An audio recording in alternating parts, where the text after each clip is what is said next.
کیا وجوہات تھیں کہ یزید جیسا ایک ظالم اسلامی سلطنت کا ایک سربراہ بنا؟ اب باپ کے بعد بیٹے کو حکمران بنانے کا جو تصور ملوکیت کے اندر بنیادی طور پر پایا جاتا ہے، وہاں صلاحیتیں نہیں دیکھی جاتی۔ ایک ظالم جابر شرابی کوابی کو ان پہ حکومت کرنے کے لیے بٹھا دیا۔ اب جب ایک ظالم جابر شخص بیٹھے تو امام خاموش نہیں رہ سکتا ہے۔ امام حسین کے ساتھ 72 آپ کے رفقا تھے، ان میں سے 18 بنی ہاشم سے تعلق رکھتے تھے، بعض محبین تھے، چند ایک بعد میں بھی آئے۔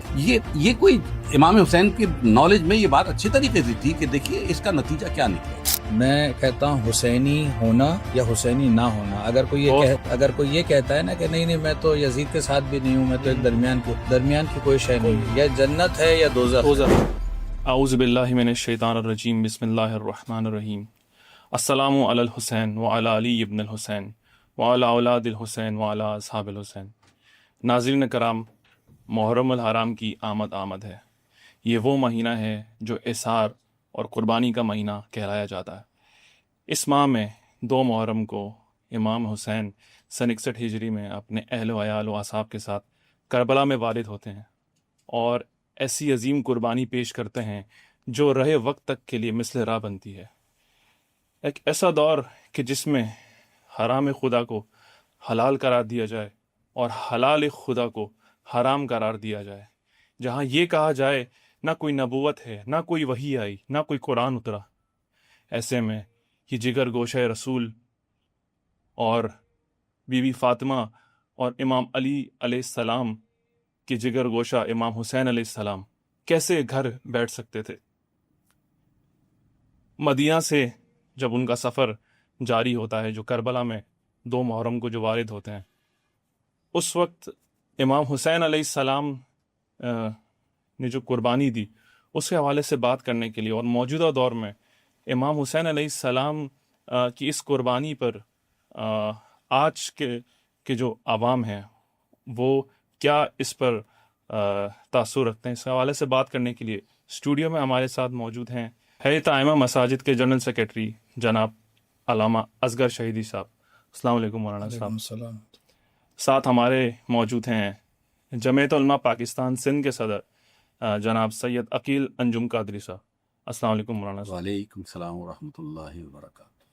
آج محرم الحرام کی جیسے آمد ہے، تو اس حوالے سے میں علامہ اصغر صاحب سے پوچھنا چاہتا ہوں کہ جو مدینے سے جو سفر جاری تھا 28 رجب المرجب کے بعد، تو امام علیہ السلام کے کیا موٹیوز تھے، کیا پرپس تھے کہ وہ اس طویل سفر کے لیے روانہ ہوئے؟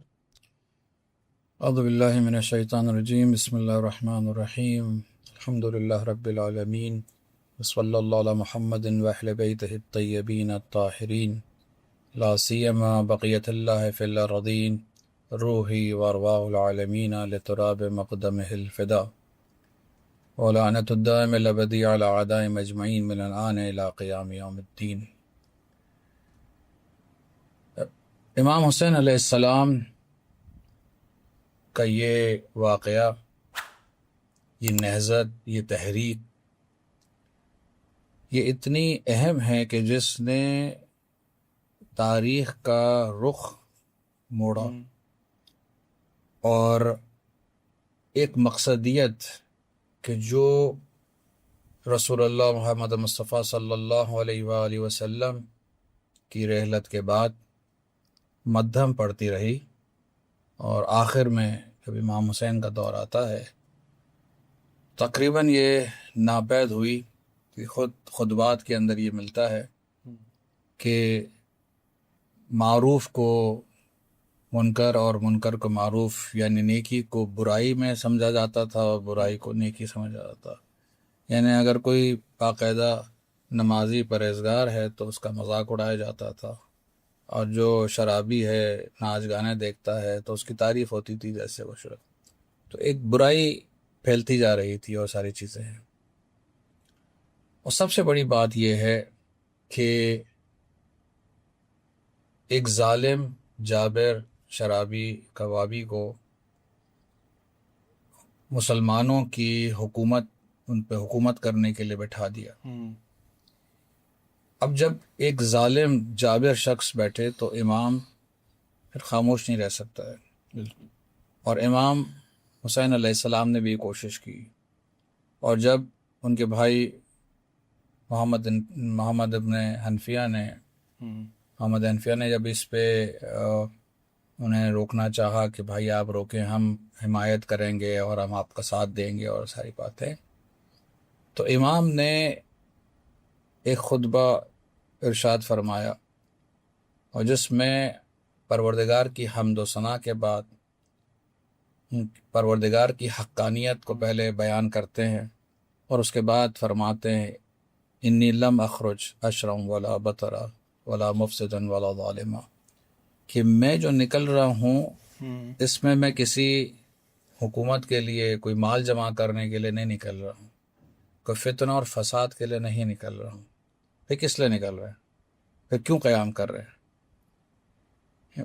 امام حسین علیہ السلام فرماتے ہیں کہ من ان ارید ان اطلب ان آمر بالمعروف وانہا عن المنکر واسیر بسیرت جدی ابی علی ابن ابی طالب، کہ میں چاہتا ہوں امر بالمعروف کروں، نہی عن المنکر کروں، اور اپنے جد رسول اللہ کی اور اپنے بابا علی مرتضیٰ کی سیرت پر گامزن رہوں. یہ وہ مقصد ہے کہ جو معاشرے میں فساد اور فتنہ پیدا ہو چکا تھا اس کے مقابلے میں کھڑا ہونا. اور دوسری بات اس کے اندر ہے کہ ایک معاہدہ امام حسن اور امیر شام کے درمیان ہوا تھا، اور اس معاہدے کے مطابق بھی جو حکومت تھی وہ بنو ہاشم کے پاس واپس آنی تھی، یعنی امام حسن اگر حیات ہوتے تو ان کو ملتی، اور ان کے اگر وہ نہیں تھے تو اس کے بعد امام حسین کو ملنی تھی. لیکن جسے کہتے ہیں بریچ آف کانٹریکٹ ہوا، توڑا گیا اس چیز کو جو عہد و پیما ہوا تھا. تو یہ بھی ایک اپنی جگہ پر اہم وجہ بنتی ہے، خود یہ اپنی جگہ کے اوپر ہے. پھر اس کے بعد آگے جا کر اور بھی وجوہات آتی ہیں، خاص طور پہ ہم یہ دیکھتے ہیں کہ جب امام مکے میں تشریف فرما ہوتے ہیں، یہاں سے مدینے سے مکہ جاتے ہیں، مکے میں تشریف فرما ہوتے ہیں، تو ہزاروں کی تعداد میں اہل کوفہ کے خطوط آتے ہیں کہ زمین ہموار ہے، پھل پک چکا ہے، یعنی ہم تیار ہیں اس کے لیے، اور یہاں پر آپ ہماری نصرت کے لیے تشریف لے کر آئیں.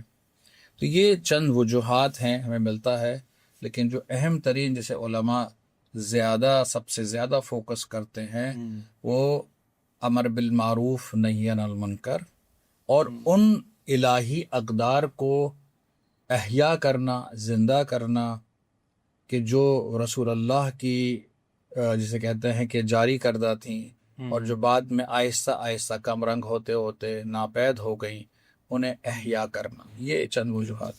بہت خوب آپ نے فرمایا.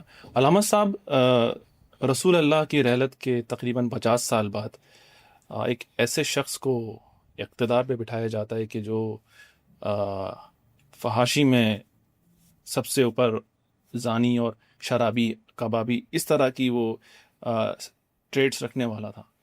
تو یہ کیا وجوہات تھیں کہ یزید جیسا ایک ظالم اسلامی سلطنت کا ایک سربراہ بنا، اور امام کو ایسے حالت میں کیسے خاموش رہ سکتے تھے امام؟ یا رب لک الحمد کما ینبغی لجلال وجہک وعظیم سلطانک، وصلی اللہ علی حبیبہ سیدنا محمد وعلی آلہ وصحبہ وبارک وسلم. کنتم خیر امت اخرجت للناس وتأمرون بالمعروف وتنہون عن المنکر وتؤمنون باللہ. سب سے پہلے برادر کمیل آپ کا بہت شکریہ کہ آپ نے مجھ جیسے ناچیز طالب علم کو بھی مدعو کیا کہ میں امام حسین علیہ السلام کی سیرت طیبہ اور انہوں نے جو کارنامہ، جو قربانی سر انجام دی، اس کے اوپر کچھ میں اپنے ٹوٹے پھوٹے الفاظ پیش کر سکوں. آپ نے بڑا اہم سوال کیا. دیکھیے، دین کا مقصد کیا ہے؟ قرآن مجید فرقان حمید میں اللہ رب العالمین نے رسول اللہ صلی اللہ علیہ وآلہ وسلم کی بعثت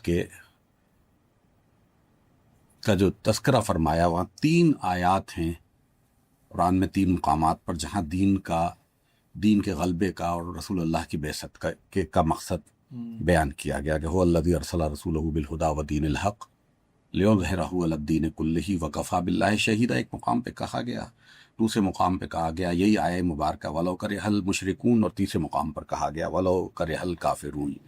یعنی جو دین کا جو بنیادی مقصد ہے وہ اعلی کلمت الحق ہے، اللہ کے دین کو، اللہ کے پرچم کو، اللہ کے مذہب، اللہ نے جو شریعت دے کر بھیجا ہے اس شریعت کو دنیا کے اندر تمام ادیان باطلہ کے اوپر غالب کیا جائے۔ اللہ کے رسول صلی اللہ علیہ وسلم نے 23 سال مکہ اور مدینہ منورہ کے اندر جو جد و جہد کی، جو قربانی دی، اس راہ کے اندر جو بھی تکالیف آپ نے اٹھائیں وہ اسی لیے تھیں کہ اللہ کی شریعت، اللہ کا دین جو ہے اس معاشرے کے اندر نافذ ہو جائے۔ بالکل جزیرۃ العرب پر رہنے والے لوگ جو تھے، میں اپنے مطالعے کی روشنی میں سمجھتا ہوں کہ قیصر و کسریٰ اس دور کے اندر جو سپر پاورز تھیں، رومن امپائر، جی ہاں، رومن امپائر بھی اور فارس کے حکمران بھی، یہ دونوں جو تھے اپنے دور کی سپر پاورز تھیں، اور ان دونوں کی سرحدیں جو تھیں جزیرۃ العرب سے ملتی تھیں تقریباً۔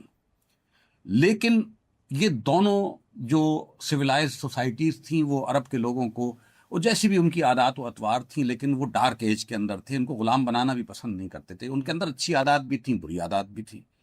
لیکن حضور صلی اللہ علیہ وسلم کی 23 سالہ محنت کے نتیجے میں وہ بدو جن کو لوگ غلام بنانا پسند نہیں کرتے تھے، جن کو زندگی گزارنے کا طریقہ نہیں آتا تھا، جو اپنی بچیوں کو زندہ درگور کر دیتے تھے، جو کثرت زنا پر فخر کرتے تھے، جن کا گزارا لوٹ مار پر ہوتا تھا، ان کی زندگیوں کے اندر ایک انقلاب برپا ہوا۔ حضور نے فرمایا خیر القرن قرنی، بہترین زمانہ جو ہے میرا زمانہ ہے، اس کے بعد ثم یلونہم ثم یلونہم، اس کے بعد کا دور اس سے جو ہے ہلکا ہے، اس کے بعد والا اس سے ہلکا ہے، اور اس کے بعد جو ادوار آئیں گے وہ جو ہوں گے وہ باطل دور ہوں گے۔ حضور صلی اللہ علیہ وسلم نے جس جماعت کی تربیت کی، اس جماعت نے اسلام کو دنیا کے اندر نافذ کر کے دکھایا، اسلام کی حاکمیت کو قیصر و کسریٰ کے اوپر غالب کر کے دکھایا۔ اس وقت جو بھی معلوم دنیا تھی، 28,000 میل پر صرف اور صرف رسول اللہ کے پردہ فرمانے کے 13 سال بعد 28,000 مربع میل پر اسلام کا پرچم لہرایا جا رہا تھا۔ آپ کو معلوم ہے حضور صلی اللہ علیہ وسلم نے جب خطبہ حجۃ الوداع دیا تو تقریباً 1.25 لاکھ، ایک روایت ہمارے یہاں 1.25 لاکھ کی اور 1 لاکھ 2.5 لاکھ کی بھی ہے، بالعموم جو ہمارے محدثین نے بیان کیا ہے وہ تعداد 1,40,000 کی ہے، کہ مدینہ اور مکہ میں اور جزیرۃ العرب میں جو حضور کے اصحاب تھے وہ تقریباً 1,40,000 تھے۔ جنت المعلی اور جنت البقیع کے اندر جو صحابہ کرام کی جو تعداد ہے نا وہ 20-22 ہے۔ حضور نے جو پیغام دیا تھا خطبہ حجۃ الوداع کے موقع پر کہ جو موجود ہیں وہ غیر حاضر لوگوں تک اس پیغام کو پہنچائیں، اس پیغام کے جواب میں جہاد فی سبیل اللہ بھی ہوا اور تبلیغی سرگرمیاں بھی ہوئیں، چائنا تک اسلام پہنچ گیا، یورپ تک اسلام پہنچ گیا، قیصر و کسریٰ کے جو تاج اور تخت تھے ان کو خاک میں ملا دیا گیا۔ یہ اسے وہ شعر تو کسی جو ہے حضرت اسماعیل کے بارے میں ہے کہ یہ فیضان نبوت تھا کہ مکتب کی کرامت تھی، سکھائے کس کو اسماعیل نے آداب فرزندی۔ حضور صلی اللہ علیہ وسلم نے جو تربیت کی تھی کہ وہ لوگ جو بدترین معاشرے کے لوگ تھے نا، ان کے لوگوں کو سویلائزڈ بھی کیا اور دنیا کے ہر فن میں وہ ماہر ہوئے، اور انہوں نے یہ کام کیا۔ ظاہر ہے جب حضور صلی اللہ علیہ وسلم نے اپنے ساتھیوں کی جو تربیت فرمائی تو کیا اپنے اہل بیت کی تربیت نہیں فرمائی ہوگی؟ قرآن نے ایک پیغام دیا تمام مومنین کے لیے، کنتم خیر امۃ اخرجت للناس تأمرون بالمعروف وتنہون عن المنکر، تم بہترین امت ہو جو لوگوں میں سے نکالی گئی ہو، تمہاری بنیادی ذمہ داری یہ ہے کہ تم لوگوں میں بھلائی کا حکم دو اور برائی سے روکو۔ خلافت راشدہ کا اختتام ہوا، مولا کائنات سیدنا علی کرم اللہ وجہ الکریم کی شہادت کے بعد امام حسن مجتبی 6 مہینے تک مسلمانوں کے قائد و رہنما رہے۔ آپ میں تاریخی مباحث کے اندر نہیں جاتا کہ حالات کیا تھے، بدترین حالات تھے کہ آپ کو صلح کرنی پڑی، اور صلح کے بعد جو ہے سن 59 ہجری تک جو بھی واقعات ہوئے، امام حسین علیہ السلام مدینہ منورہ کے اندر آپ قیام پذیر رہے۔ لیکن ظاہر ہے حضور خلافت راشدہ کے بعد جو ملوکیت کا دور شروع ہوا، اور ملوکیت کسی بھی صورت میں اسلام کا جو کلچر ہے اس سے میچ نہیں کرتی ہے. اس ملوکیت کے نتیجے میں اب باپ کے بعد بیٹے کو حکمران بنانے کا جو تصور ملوکیت کے اندر بنیادی طور پر پایا جاتا ہے، وہاں صلاحیتیں نہیں دیکھی جاتی، وہاں نسب دیکھا جاتا ہے، تعلق دیکھا جاتا ہے، محبت دیکھی جاتی ہے، طاقت دیکھی جاتی ہے. چنانچہ امیر شام امیر معاویہ نے اپنے بیٹے کو نامینیٹ کیا، جس کے اندر مخالفتیں بھی تھیں اور کچھ لوگ موافق بھی تھے. دنیا میں ہمہ اقسام کے لوگ ہوتے ہیں، تو وہاں پہ موافقتیں بھی تھیں. امیر شام نے اس موقع پر بھی ایک وصیت کی تھی، جس کے اندر سب سے زیادہ، ظاہر ہے آپ اہل علم تشریف فرمایا، آپ جانتے ہیں کہ اس امت کے اندر جو اجماع ہے وہ اجماع اہل مدینہ ہوتا ہے، کہ اہل مدینہ جس چیز کے اوپر متفق ہو جائیں پورے عالم اسلام جو ہے اس کے اوپر متفق ہوتا ہے. تو انہوں نے بھی مطلب یہ کہا کہ اگر اپنی بادشاہی کو پکا کرنا چاہتے ہو تو مدینے کے لوگوں سے جو ہے نا تمہیں بیعت لو. ان میں عبداللہ بن زبیر بھی ہیں، عبداللہ ابن عمر بھی ہیں، ان میں حسین ابن علی بھی ہیں. ان سب کے بارے میں مختلف انہوں نے باتیں کہیں کہ کون کیا کر سکتا ہے. تو امام حسین کے بارے میں بھی انہوں نے ایک وصیت کی کہ دیکھو ان سے بیعت لینے کی کوشش کرنا، لیکن سختی کی طرف مت جانا. لیکن آپ بھی جانتے ہیں، جیسا کہ علامہ صاحب نے فرمایا، کہ جب امام حسین سے بیعت لینے کی کوشش کی گئی تو آپ نے مہلت طلب کی اور آپ نے فوری طور پر ہجرت کی. رسول اللہ صلی اللہ علیہ وسلم نے مکہ مکرمہ کو چھوڑ کر مدینہ منورہ ہجرت کی تھی. امام حسین نے رسول اللہ کے دین کی خاطر مدینہ منورہ کو چھوڑ کر مکہ مکرمہ کی جانب ہجرت کی. وہاں آپ نے دیکھا، ایک طرف تو حضرت نے یہ بتایا کہ کوفہ کے لوگوں کے ہزاروں کی تعداد میں بڑے اہم لوگ تھے جو اپنے آپ کو شیعان علی کہتے تھے. وہ جمال و صفین میں حضرت علی کے ساتھ تھے، لیکن انہوں نے اپنے جیسے بھی وقت گزارا، انہوں نے امام حسین کو دعوت دی کہ آپ تشریف لائیں، فصل تیار ہو چکی ہے، ہم قربانیاں دینے کے لیے تیار ہیں. اور انہوں نے اس حضرت مسلم بن عقیل، ان کے فرزندان اور امام حسین کے ساتھ جو سلوک کیا، اس کے لیے جتنے بھی جو امام حسین کی شہادت سے متعلق مقاتل ہیں اس کے اندر تفصیلات موجود ہیں، ہم اس طرف نہیں جاتے. لیکن میں یہ عرض کرتا ہوں کہ ساتھ ہی ساتھ امام حسین نے یہ بھی محسوس کیا کہ جو اللہ رب العالمین کا جو حرم ہے، کہیں ایسا نہ ہو کہ اس کی حرمت پائمال ہو جائے، اور یہاں پر کوئی سازش ایسی ہو کہ مجھے یہاں پر شہید کر دیا جائے. تو آپ 8 ذی الحجہ کو جب سارے اہل ایمان عرفات کی طرف حاجی جا رہے تھے، آپ نے جو ہے کوفے کا رخ کیا، اور 2 ہجری کو معاف کیجیے گا 2 سن 60 ہجری کی 2 محرم الحرام کو آپ جو ہے کربلا معلیٰ پہنچے. ظاہر ہے آپ کے علم میں تھا. بنیادی بات یہ ہے جو آپ نے سوال کیا تھا، اس کو لب لباب یہ ہے کہ دیکھیے یہ دین غالب ہونے کے لیے آیا ہے. بالکل. اور امام حسین نے محسوس کیا تھا، راستے میں آپ نے کئی مقامات پہ جو خطبات ارشاد فرمائے وہ یہی تھے کہ اللہ کے رسول کی یہ بات ان کانوں نے سنی ہے کہ ایک دور ایسا آئے گا کہ ایسے حکمران تم پہ مسلط ہو جائیں گے جو حرام کو حلال قرار دے دیں گے، جو مال فے کو اپنا مال بنا لیں گے، جو محرمات الہی کو اپنے لیے حلال کر لیں گے. آپ نے فرمایا تھا، آپ فرماتے ہیں کہ اللہ کے رسول نے فرمایا کہ اس دور کے اہل حق اگر ان ایسے حکمرانوں کے خلاف کھڑے نہ ہوں تو اللہ رب العالمین جہنم کے جس گڑھے کے اندر ان حکمرانوں کو داخل کرے گا، اس سے پہلے اس دور کے اہل حق کو اس میں داخل کرے گا. چنانچہ امام حسین نے اپنا فریضہ سر انجام دیا. اور یہ بات بھی آپ جانتے ہیں، دیکھیے امام حسین کے ساتھ 72 جو ہے آپ کے رفقا تھے، ان میں سے 18 بنی ہاشم سے تعلق رکھتے تھے، بعض محبین تھے، چند ایک بعد میں بھی آئے. یہ کوئی امام حسین کی نالج میں یہ بات اچھی طریقے سے تھی کہ دیکھیے اس کا نتیجہ کیا نکلے گا. ایک طرف اگر 10,000 یا 30,000 ہوں، یا ایک طرف اگر چند سو ہوں اور ایک طرف 72 ہوں، تو کیلکولیشن یہ بتاتی ہے کہ جو قلت ہے اس کے اوپر کثرت جو ہے غالب آ جائے گی. لیکن امام نے وہ ڈائنامکس ہی، جی ہاں، وہ سمجھتے تھے. قرآن بھی، لیکن قرآن نے جو پیغام دیا، کم من فئۃ قلیلۃ غلبت فئۃ کثیرہ، اللہ رب العالمین قلیل گروہ کو جو ہے کثرت کے اوپر، کثیر گروہ کے اوپر غلبہ عطا فرماتا ہے. بہت خوبصورت بات کی قبلہ آپ نے. کربلا میں پہنچنے کے بعد امام حسین نے ایک طرف جو اپنے آپ کو محبان اہل بیت کہتے تھے ان کا امتحان لیا کہ وہ کتنے محب ہیں. دوسری طرف آپ نے رسول اللہ صلی اللہ علیہ وسلم کے دین سے جو وفاداری اور آپ کے جانشین ہونے کا جو حق تھا وہ ادا کیا. تیسرا کام آپ نے یہ کیا کہ دیکھیے ظاہری طور پر امام حسین بھی شہید ہوئے، آپ کے رفقا بھی شہید ہوئے، آپ کے اہل خانہ پر بھی بے حساب مصائب آئے، لیکن آپ کے اس عمل نے قیامت تک کے لیے ظلم، حق اور باطل اور ظلم اور عدل کے درمیان ایک اور حد فاصل کھینچی اور ایک نیا طرز عمل سکھایا کہ جب اپنوں کے اندر بھی جب ایک یہ ایسا انتشار پیدا ہو تو اہل حق کی جماعت یہ کیا کرتی۔ بہت خوبصورت بات کی علامہ صاحب۔ مدینے میں جب امام حسین تھے تو یزید کی طرف سے پیغام بھیجا گیا بیعت کا، تو اس پر بڑے حسین الفاظ ہیں جو امام حسین علیہ السلام نے بیان فرمائے ولید کے دربار میں کہ مجھ جیسا اس جیسے کی بیعت نہیں کر سکتا۔ یہ جو امام کے الفاظ ہیں یہ آج کے رہتی دنیا تک کے لیے بھی ایک مثل راہ ہے۔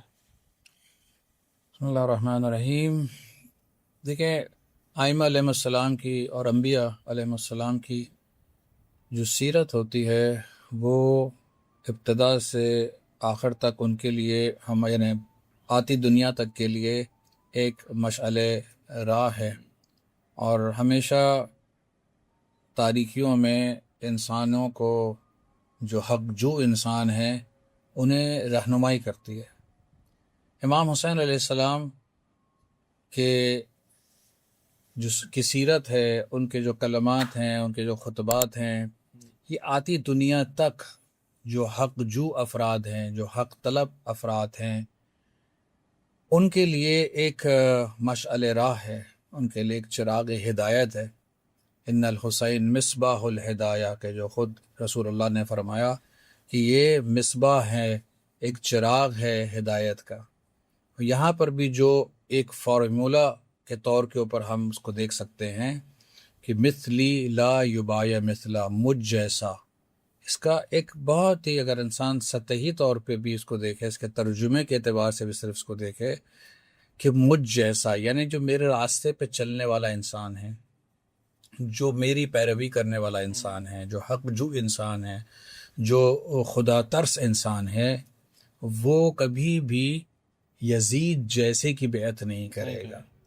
تو یہ بھی معلوم ہے کہ نہ حسین علیہ السلام ہوں گے، نہ یزید ملعون ہوگا، بلکہ دنیا میں جو افراد آئیں گے وہ انہی دو معیارات پر ہوں گے، یا حسینی ہوگا یا نہیں ہوگا۔ یعنی ہم یہ کہہ سکتے ہیں کہ دنیا میں فرقے دو ہی ہیں، یا حسینی ہیں یا یزیدی ہیں۔ کہہ سکتے ہیں، بالکل اسی طرح سے ہے۔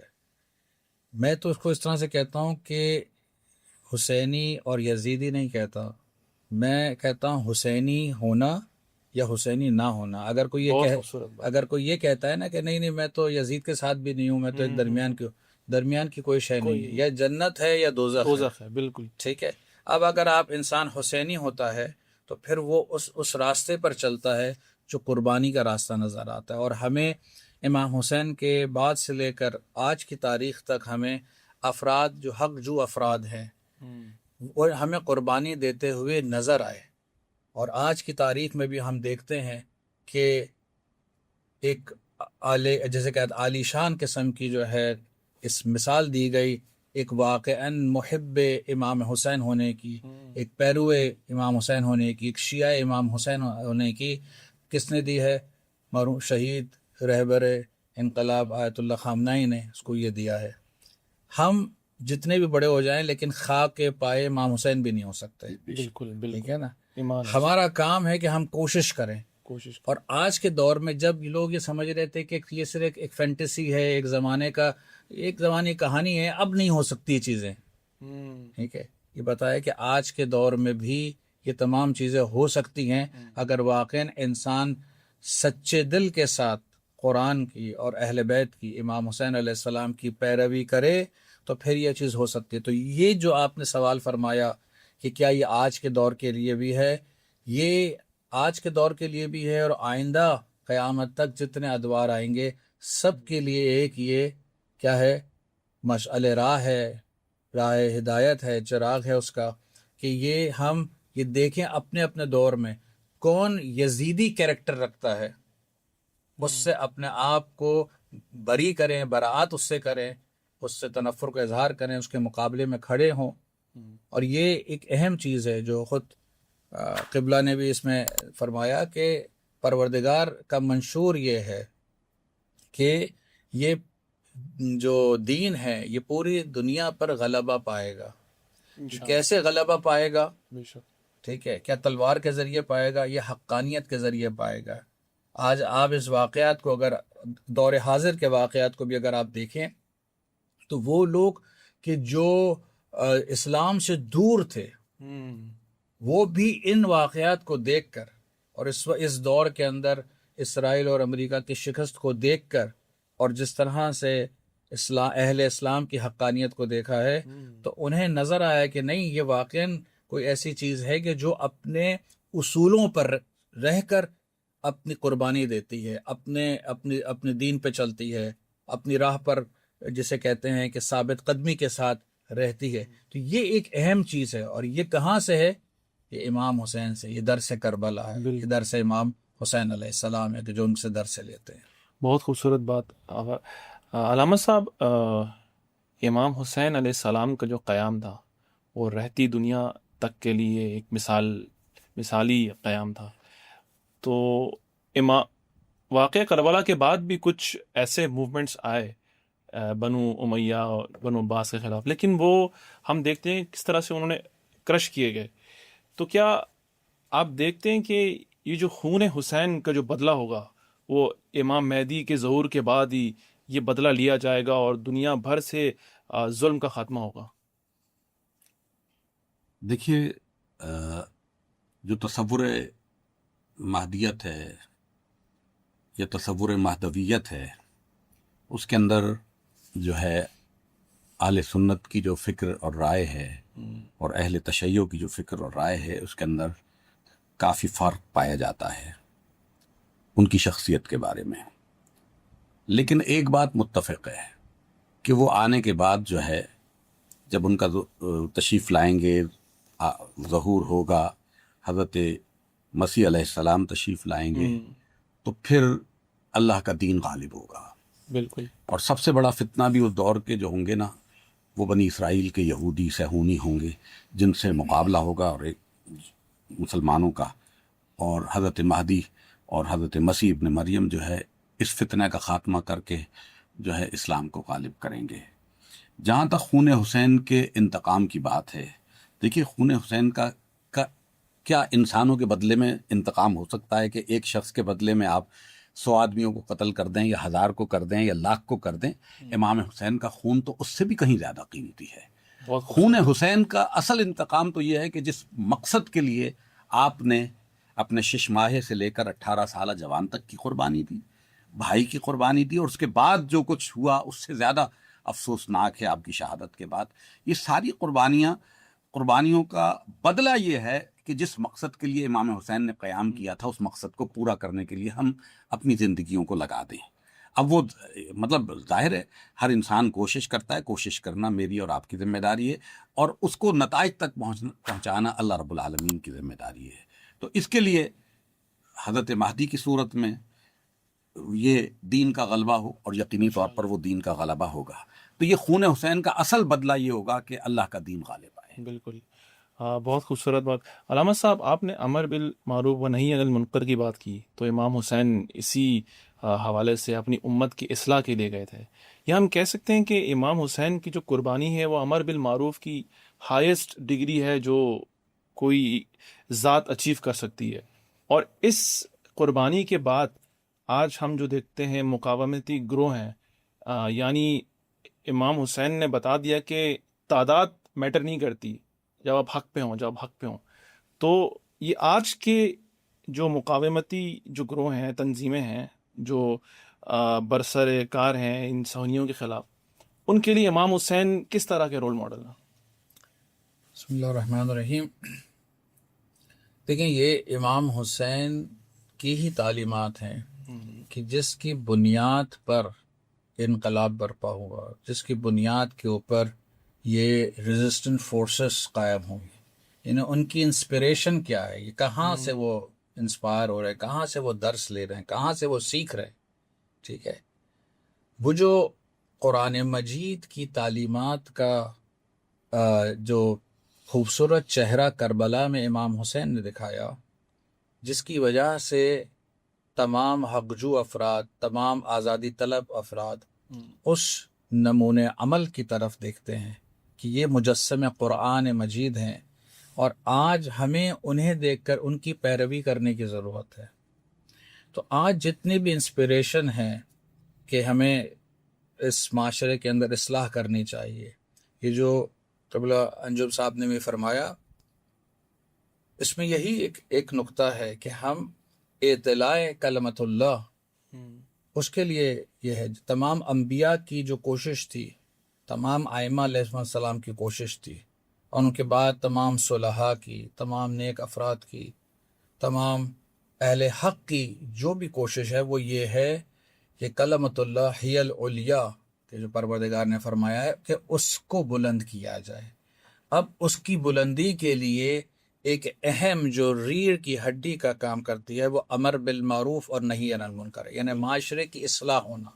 اگر معاشرے میں برائی ہے تو حکومت الہی یا احکامات الہی کبھی معاشرے میں رائج نہیں ہوں گے۔ لوگ تو جہاں پر جیسے کہتے ہیں اپورچونسٹ بن جاتے ہیں، مٹیریلسٹ بن جاتے ہیں، تو پھر لوگ اس کی طرف جاتے ہیں۔ تو ان کو الہی قوانین کی طرف لانے کے لیے اہل بیت کی جتنی بھی قربانیاں آپ دیکھیں گے، وہ ہے کس لیے؟ وہ کہتے ہیں کہ یہ جو معاشرے کے اندر اس وقت جو قرآن سے دوری ہے، جو اسلام سے دوری ہے، یہ صحیح نہیں ہے، اور اس کے لیے تمام جد و جہد کی جاتی ہے۔ اور اہل بیت نے اسی کے لیے قربانی دی کہ لوگوں کی، کیونکہ یہاں پر جو حکومتیں اس کے اندر برسر پیکار تھیں، برسر اقتدار تھی، انہوں نے کوشش کی کہ اپنے مفاد کے لیے اسلام کو توڑ دیا جائے، موڑ دیا جائے، اسے تبدیل کر دیا جائے اپنے مفاد کے حساب سے۔ اہل بیت کی کوشش تھی کہ اسلام کو پیور رکھا تھا، اس کی پیورٹی کے ساتھ، اس کی اسے کہتے ہیں کہ ایک خالص اسلام جو ہے وہ پیش کیا جائے۔ یہی تمام جد و جہد تھی۔ اور جب انشاءاللہ امام مہدی علیہ السلام، حضرت عیسیٰ علیہ السلام تشریف لے کر آئیں گے، تو ان کا مقصد اور ہدف کیا ہے؟ ان کا مقصد و ہدف یہ ہے کہ ایک اس دنیا کے اندر احکامات الہی اور کلمات الہی جو ہے دنیا کے اقصی نقاط میں منور ہوں، وہاں پر جیسے کہتے ہیں کہ امپلیمنٹ ہوں، اس کے ان کے کام کیا جائے۔ تو اس لیے ہر ایک کے لیے یہ ہر جیسے کہتے ہیں کہ حقیقت جو کے لیے یہ ضروری ہے۔ آج ہمارے لیے ضروری ہے کہ ہم اپنے دور میں یہ دیکھیں کہ امام حسین کی جو تحریک ہے، نہضت ہے، وہ کس طرح سے غلبہ پا سکتی ہے۔ جس طرح سے ہم اپنے ذات کے لیے مثال لیتے ہیں حضرت موسیٰ علیہ السلام کی جد و جہد کی، ہم حضرت ابراہیم علیہ السلام کی جد و جہد کی، ہم رسول اللہ کی جد و جہد کی ہم مثال لیتے ہیں، اسی طرح سے جو مجسم نظر آئے کہ دیکھیں یہ ایک اس سے بڑھ کر کیا ہو سکتا ہے کہ اسلام کی بقا کے لیے، اسلام کے الہی اقدار کے تحفظ کے لیے امام حسین نے اپنی جان بھی قربان کر دی، اور اپنے آل و اولاد کی، اپنے اصحاب کی جان قربان کر دی۔ یہ ایک اہم چیز ہے۔ یہی ہمیں انسپریشن تو نظر آتی ہے آج کے دور کے اندر۔ وہ انسان کو جو ایک اسلامی دنیا کا اتنی بڑی شخصیت تھی، جس کو ہر انسان کہے گا کہ تمہیں محفوظ رہنے کی ضرورت ہے۔ آیت اللہ خامنہ نے کہا نہیں، میں اپنے طور سے رہوں گا، جب موت لکھی ہوگی آئے گی۔ ٹھیک ہے، یہ کہاں سے ہے؟ یہ انسپریشن کہاں سے ہے؟ امام حسین علیہ السلام سے آئی ہے کہ اگر میرے خون سے کوئی فائدہ پہنچ سکتا ہے تو میں اس کو قربان کروں۔ امام حسین نے قربان کیا۔ آج آپ دیکھیں اگر اسلام کی واقعاً بقا ہے، جو تھوڑا بہت بھی اسلام آج بچا ہے، وہ امام حسین کی قربانی ہے۔ بالکل، اگر یہ نہ ہوتی، چاہے کسی شکل میں بھی ہو، بگاڑ آیا ہے بعد میں، میں نہیں کہہ رہا، لیکن اسلام کی بقا امام حسین کے خون کی وجہ سے ہے، اور یہ خود ایک اہم چیز ہے، اور یہی ایک مشعل راہ رہے گا آتی دنیا تک انشاءاللہ۔ قبلہ آپ بھی سوال کے حوالے سے اگر کچھ فرمائیں۔ دیکھیے، حضرت نے جو علامہ اصغر شہیدی صاحب نے جو فرمایا کہ ظاہر امام حسین علیہ السلام نے جو قربانی دی تھی وہ اللہ کے دین کے غلبے کے لیے دی تھی، اور عصر حاضر میں اور ماضی میں جتنی بھی تحاریک غلبہ دین کے لیے جو کھڑی ہوئیں، جن شخصیات نے ان تحاریک کو منظم کیا، تو ظاہر ہے ان کے سامنے سیرت مصطفیٰ کریم صلی اللہ علیہ وآلہ وسلم اور آپ کے تربیت یافتہ افراد کی جو جد و جہد تھی، اور بالخصوص اہل بیت کی جو جد و جہد تھی، وہ ان کے سامنے تھی۔ کربلا جو ہے ایک پوائنٹ آف ٹرننگ ہے، بالکل، اور عملی طور پر وہ ہر اس شخص کے اندر بیداری، جذبہ اور قربانی کا جذبہ اور شہادت کا جذبہ پیدا کرتا ہے جو اللہ کے دین سے محبت رکھتا ہے۔ لیکن ایک طرف تو ہم اس شہادت امام حسین کے نتائج کی روشنی میں ہم دیکھتے ہیں کہ عصر حاضر میں غزہ کے اندر 3 سال گزر چکے، تقریباً 3 سال ہونے والے ہیں۔ 80,000 سرکاری رپورٹس کے مطابق شہادت نے زیادہ بھی ہیں، جی ہاں، اس سے زیادہ ہیں، 1.5 لاکھ افراد سے زائد بچے، بوڑھے جو معذور ہو چکے ہیں، اور آج بھی وہ نان جمی کو محتاج ہیں، لیکن وہ استقامت کے ساتھ کھڑے ہوئے ہیں۔ ان کے لیے سب سے زیادہ آسان رستہ یہ ہے کہ وہ اسرائیلی جغرافیہ میں رہتے ہیں اور اسرائیل کی شہریت کو تسلیم کر لیں، آزادی کی بات ختم کر دیں۔ ان کے لیے وہ ساری فیسلٹیز جو صہیونیوں کو حاصل ہیں وہ غزہ کے لوگوں کو حاصل ہو جائیں گی۔ لیکن اتنی قربانیاں دیکھ کر ایک 25 کلومیٹر کا وہ ٹکڑا جو اس وقت کھنڈر اور منجو دڑوں سے زیادہ بدتر بن چکا ہے، یہ کس بات کی دلیل ہے کہ وہ اللہ کے دین کا غلبہ چاہتے ہیں، وہ باطل کے ہاتھ پہ بیعت نہیں کرنا چاہتے۔ ٹھیک ہے، اسی طریقے سے جو ایران کے اندر جو 40 روزہ جنگ ہوئی، امریکہ اور اسرائیل نے اس جنگ کو مسلط کیا، اور ایران کی لیڈرشپ بالخصوص رہبر معظم آیت اللہ سید علی خامنائی نے جو قربانی دی اور ان کے رفقا نے جو قربانی دی، ظاہر ہے ان کے وجود میں، ان کی رگ رگ میں شہادت امام حسین کا جذبہ سمایا ہوا تھا۔ دیکھیے، ایک 83 سال کا شخص، اس کا آخرکار انجام موت ہوتا ہے نا، اسے اللہ کے پاس چلے جانا ہے۔ اب یہ اس کا انتخاب ہے کہ وہ بستر کے اوپر بلڈ پریشر کا مریض بن کر، شوگر کا مریض بن کر، فالج کا مریض بن کر، ہارٹ اٹیک کے نتیجے میں اس دنیا سے رخصت ہو، یا اللہ کی بارگاہ میں ایسے سرخرو رخصت ہو کہ جب وہ اللہ کی بارگاہ میں پہنچے تو اس کے جسم کے اوپر، اس کے لباس کے اوپر اس کی شہادت کا خون لگا ہوا ہو، اور اللہ اس خون کا کے بدلے میں اس کو کیا اجر آخرت میں عطا فرمائے۔ یعنی ہم اس میں کہہ سکتے ہیں کہ شاید انہوں نے تصور کیا ہو کہ میرے مولا اور آقا کے تن پر، بدن پر جس طرح سے ان کو شہید کیا گیا، میری کیا حیثیت ہے، مجھ غلام کی کیا حیثیت ہے۔ جی ہاں بالکل۔ دیکھیے یہ جو شہادت امام حسین ہے، یہ انقلابی لوگوں کے اندر تو یہی جذبہ پیدا کرتی ہے کہ وہ حق کے لیے قیام کریں، اپنی جان قربان کریں۔ لیکن وہ جو روایتی لوگ ہیں، انہوں نے شہادت حسین کو بھی تجارت بنا لیا ہے، انہوں نے عزاداری کو تجارت بنا لیا ہے، وہ خون حسین کی سوداگری کرتے ہیں، اور اس نے رسول اللہ صلی اللہ علیہ وسلم کی ملت کے اندر جو ہے نا ایک نیند پیدا کر دی، ایک نشہ پیدا کر دیا ہے کہ بھئی مطلب تقریریں سنو، مزے لو، نعرے لگاؤ، اور اس کے بعد جو ہے نا سو جاؤ۔ دھوکہ دیتے ہیں، حقیقت ہے کیا دھوکہ دیتے ہیں؟ خواتین ابھی محرم آنے والے ہیں نا، اپنے عزاداری کے لیے نئے کپڑے سلوا کے 1 دفعہ 1 گھنٹے پہننے کے بعد رکھ دیں گی کہ یہ پرانے ہو گئے، اب ہم ایام عزا میں پہنیں گے۔ نوجوان بھی لباس سلواتے ہیں، مصائب پڑے جا رہے ہیں، ابھی گریت آ رہی ہے، ابھی ماتم کیا، اور اس کے بعد جیسے ہی لنگر آتا ہے، حلیم آتا ہے، تو سارا غم حسین جو ہے نا اس حلیم کے آگے، اس بریانی کے آگے جو ہے نا زیرو ہو جاتا ہے۔ تو ایسا نہیں ہونا چاہیے۔ امام حسین کی جو شہادت ہے، اس سے وہ انسپائریشن ہونی چاہیے جو اہل ایران کے اندر پائی جاتی ہے، جو اہل غزہ کے اندر پائی جاتی ہے۔ بہت خود علامت صاحب، علامت صاحب ایک بات کہی جاتی ہے کہ کربلا میں جب شبیہ رسول حضرت علی اکبر علیہ السلام، امام حسین کے جو صاحبزادے تھے، ان کو جب فوج اشقیہ نے شہید کیا تو یعنی یہ پروف ہوا کہ مسلمان بھی نہ تھے۔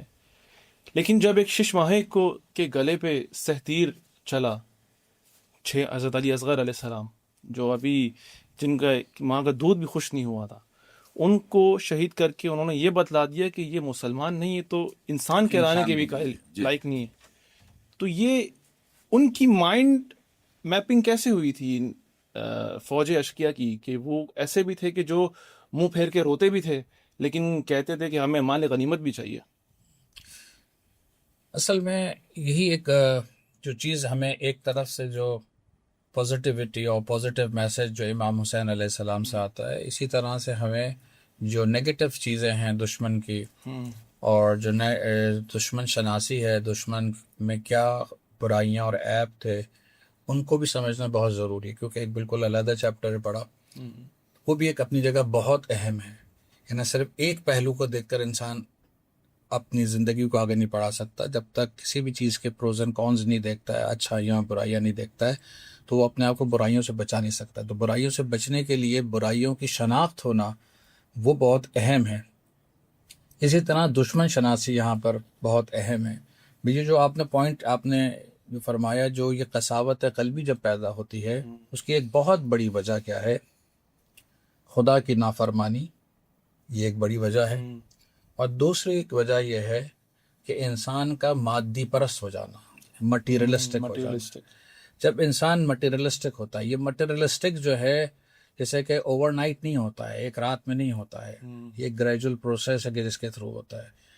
تو جو افراد اہل کوفہ جو آئے اور امام حسین کے خلاف کھڑے ہوئے، جنہوں نے خطوط لکھے تھے، انہوں نے بلایا تھا اور پھر ان کے خلاف کھڑے ہو گئے، تو وہ کیا چیز تھی کہ جنہوں نے انہیں 180 درجے تبدیل کیا؟ یہ وہ لالچیں تھی کہ جو یزید کے نمائندے نے یہاں پر ان کو دی کہ اگر یا تو تم اپنی زندگی دے دو یا تمہیں قتل ہو جاؤ، یعنی خوف طاری، یا خوف ہے یا لالچ ہے.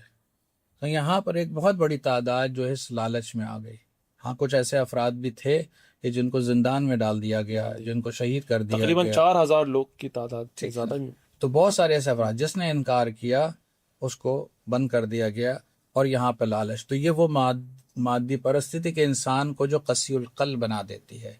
خود پسندی جو ہے انسان کو، سیلفشنس جو ہے انسان کو، وہ انسان کو کیا بناتی تھی؟ قسی القلب بنا دیتی ہے، پتھر دل بنا دیتی ہے. یہ وہ چیزیں ہیں کہ جو پھر وہاں پر انہیں شش ماہ بھی نظر نہیں آتا کہ بھائی یہ تو بہت ہی چھوٹا بچہ ہے. ٹھیک ہے، کچھ دیر پہلے انہوں نے حضرت قاسم کو جو شہید کیا، کہ جو بالکل نوجوان تھے، جن کی عمر جو ہے کوئی 13 سال 14 سال کی عمر سے زیادہ نہیں تھی، ان کو کیا؟ یہ تو 6 ماہ کا بچہ تھا.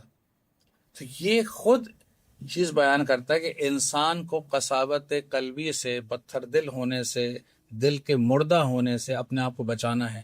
اور اس کی جو جسے کہتے ہیں کہ علامتیں ہیں، جو اس کو جیسے کہتے ہیں کہ دل کو سخت کر دے، اس میں سے ایک نافرمانی الہی ہے، کسی بھی اعتبار کی نافرمانی ہو، اور دوسرا انسان کا مادی پرست ہونا ہے. اور بھی چیزیں ہیں، میں صرف مختصر کیونکہ وقت ہے اس لیے پتا ہے. علامہ صاحب، ایک آپ سے آخری سوال ہے کہ ایک ایز این انڈیویجول، یعنی میں ہوں، امام حسین کی جو قربانی ہے اور ان کا جو پیغام ہے میرے لیے ایک انڈیویجول لیول پہ وہ کیا ہے؟ دیکھیے، آپ کے سوال سے پہلے حضرت علامہ صاحب نے جو گفتگو فرمائی نا، اس کے ذیل میں کچھ عرض کرنا چاہوں گا. یہ عربوں کے اندر یہ جو قساوت قلبی تھی، وہ جو ہے ان کی نیچر کا حصہ تھی. یہ ہیومن نیچر کا بھی حصہ ہے. حضور صلی اللہ علیہ وسلم نے فرمایا کہ مجھے اپنے بعد اس بات کا تم لوگوں سے خوف نہیں ہے کہ تم مشرک ہو جاؤ گے. مجھے اس بات کا خوف ہے کہ تم حب دنیا میں جو ہے ایک دوسرے کی گردنیں کاٹنے لگو گے. اہل کوفہ ہوں یا دنیا کے کسی بھی مقام پر مسلمان ایک دوسرے کے مقابل ہوں، تو یہ جو ہے یہ دنیا کی محبت کے اندر، دنیا کے حصول کے لیے لالچ میں یا ایسے مظالم کرتے ہیں. دیکھیے، جس معاشرے کے اندر اپنی بیٹیوں کو جو لوگ زندہ گاڑ دیتے ہوں، وہ دوسرے کے بیٹے کو قتل کرتے ہوئے ان کو کیا تکلیف ہوگی، کس نسبت کا وہ خیال کریں گے. تو ایک تو یہ ہیومن نیچر کی بات ہے. جو ظلم انہوں نے کیا، کچھ نے جانتے بوجھتے ہوئے اور کچھ لوگوں نے انجانے میں یہ ظلم کیا، اور اس کی انہوں نے سزا پائی، اور آخرت میں اس سے بھی بدترین سزا وہ پائیں گے. تو یہ ان کے اندر جو ہے نا، یہ ایک ہیومن نیچر ہے. عصر حاضر میں بھی اللہ نہ کرے جب ہمارے ہاں کسی بھی قسم کی کوئی پرتشدد ہنگامے ہوتے ہیں نا، اس کے اندر لوگ جو ہے، انسان جو ہے دوسرے پہ تشدد کرتے ہوئے، نہ جانتے ہوئے بھی